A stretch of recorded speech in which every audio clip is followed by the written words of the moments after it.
نہ ہم نشین نہ حاشیہ نشین کوئی نہیں ہوگا۔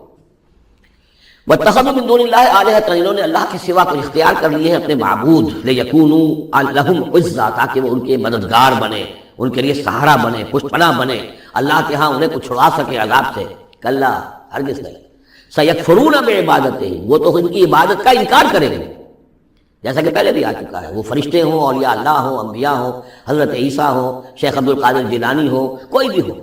ان کا تو معاملہ تو کفر کرے گا۔ تم کیا کہہ رہے ہو؟ ہمیں تو معلوم بھی نہیں تھا کہ تم ہم سے دعائیں کرتے رہے، ہمیں سمجھتے رہے کہ ہم تمہیں چھڑا لیں گے۔ سیکفرون بعبادتہم، وہ انکار کریں گے ان کی عبادت کا۔ ویکونون علیہم ضدا، اور وہاں ان کے مخالف ہوں گے، انہیں وہاں پر پروسیکیوٹ کروائیں گے۔ الم تر انا ارسلنا الشیاطین علی الکافرین تعوذهم عزا، کیا تم نے دیکھا نہیں کہ ہم کافروں پر شیاطین کو بھیجتے رہتے ہیں؟ یعنی یہ کہ یہ شیاطین جن جو ہیں یہ ان پہ حملہ آور ہوتے رہتے ہیں اور انہیں خوب ابھارتے رہتے ہیں گناہوں کے اوپر، اور انہیں اور سرکشی کے اوپر آمادہ کرتے رہتے ہیں۔ وجہ کیا ہے کہ خود انہوں نے شیطان کی رفاقت کو اختیار کی ہے۔ فلا تعجل علیہم، اب یہ مضمون یہاں دوسری مرتبہ آ گیا، عجلت نہیں، فلا تعجل علیہم۔ ایک تو فرمایا قرآن مجید کے ضمن میں عجلت نہ کیجیے، اس کی جو بھی تنزیل ہے وہ اللہ تعالیٰ کی حکمت کے تحت جو اس میں تدریج ہے اسی کو آپ سمجھیے کہ خیر اسی میں ہے، آپ کا شوق اپنی جگہ ہے، لیکن یہ کہ ایک دوسری بات فلا تعجل علیہم،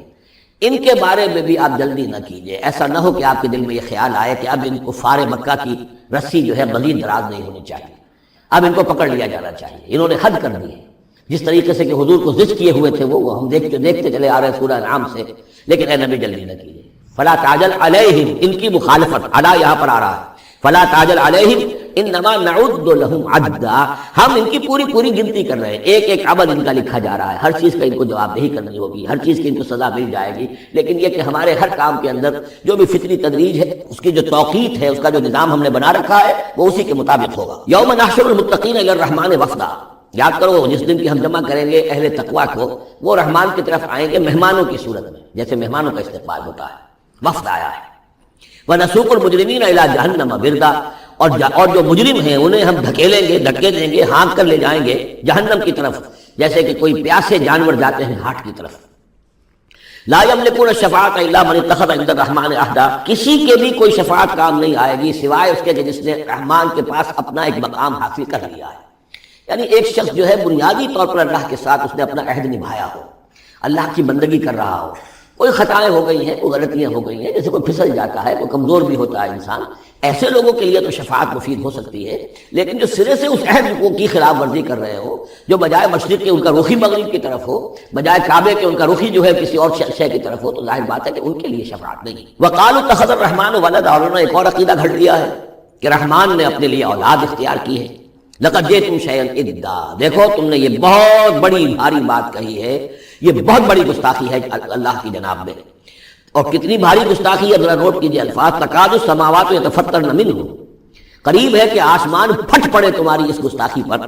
وتنشق الارض، اور قریب ہے کہ زمین شق ہو جائے، وتخر الجبال حدا، اور یہ پہاڑ جو ہے دھماکے کے ساتھ گر پڑے، ان دعوا للرحمن ولدا، کہ انہوں نے رحمان کے لیے بیٹا قرار دیا، بیٹی قرار دی۔ مشرکین عرب نے فرشتوں کو خدا کی بیٹیاں بنا دیا، عیسائیوں نے حضرت مسیح کو خدا کا بیٹا بنا دیا، اور یہودیوں نے عزیر کو خدا کا بیٹا بنا دیا۔ ان دعوا للرحمن ولدا وما ينبغي للرحمن ان يتخذ ولدا، رحمان کے تو یہ شایان شان ہی نہیں ہے کہ وہ کسی کو اولاد بنائے۔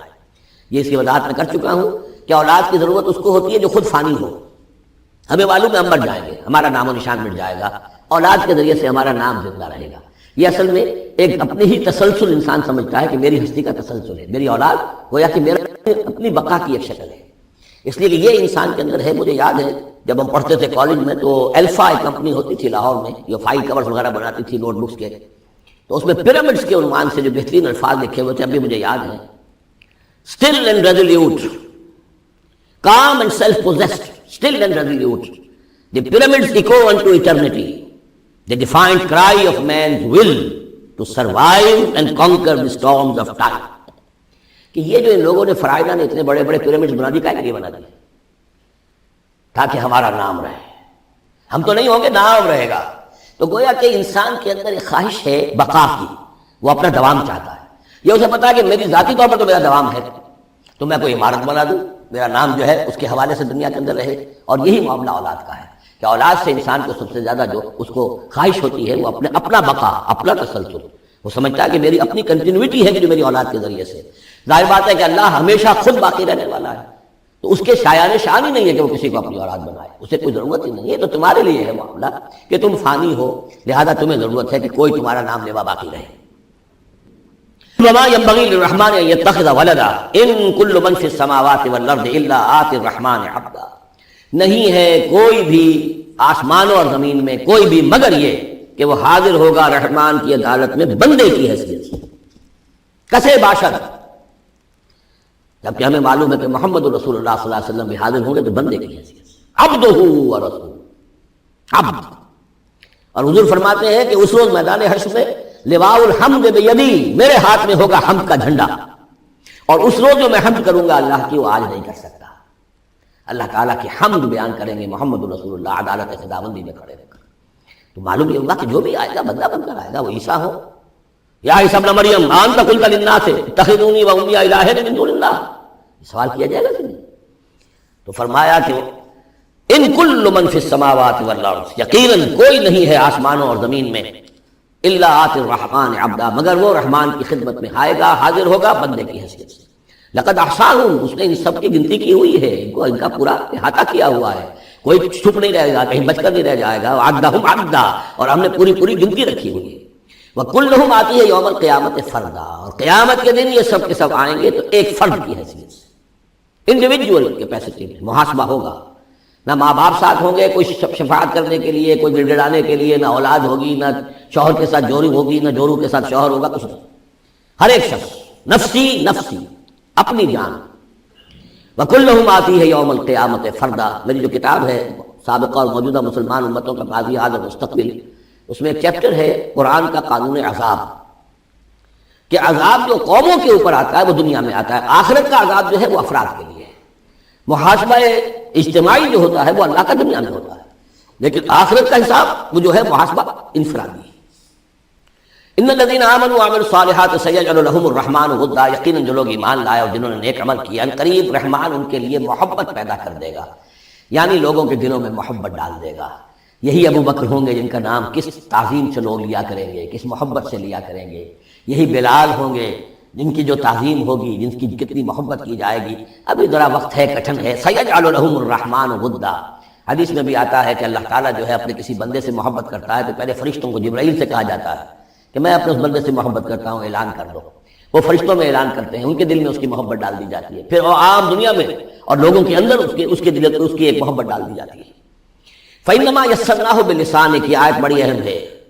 تو ہم نے اس قرآن کو یسرنا ہو، اس کو قرآن کو آسان کر دیا ہے، بلسانک، آپ کی زبان پر یا آپ کی زبان کے ساتھ، یعنی عربی زبان میں یہ بہت آسان ہے، بہت ہی ستھری زبان ہے، سادہ زبان ہے، جس کو ہم کہتے ہیں کہ سہل ممتنع،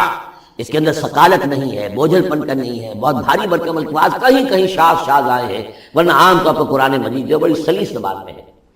انما یسرناہ لسانک، بلسانک لتبشر بہ المتقین، تاکہ آپ بشارت دیں اس کے ذریعے سے متقیوں کو، وتنذر بہ قوما لدا، اور اس کے ذریعے سے انذار فرمائے، یعنی آپ کی دعوت کا مرکز و محور اور آپ کا آلہ جو ہے، اعلی دعوت، اعلی انقلاب، وہ قرآن مجید ہے۔ انذار کیجئے قرآن کے ذریعے، تبشیر کیجئے قرآن کے ذریعے، تذکیر کیجئے قرآن کے ذریعے، فذکر بالقرآن من یخاف وعید، تذکیر ہو، واعظ ہو قرآن کے ذریعے، یا ایھا الناس قد جاءتکم موعظۃ من ربکم، اس سے بڑا واعظ اور کوئی نہیں۔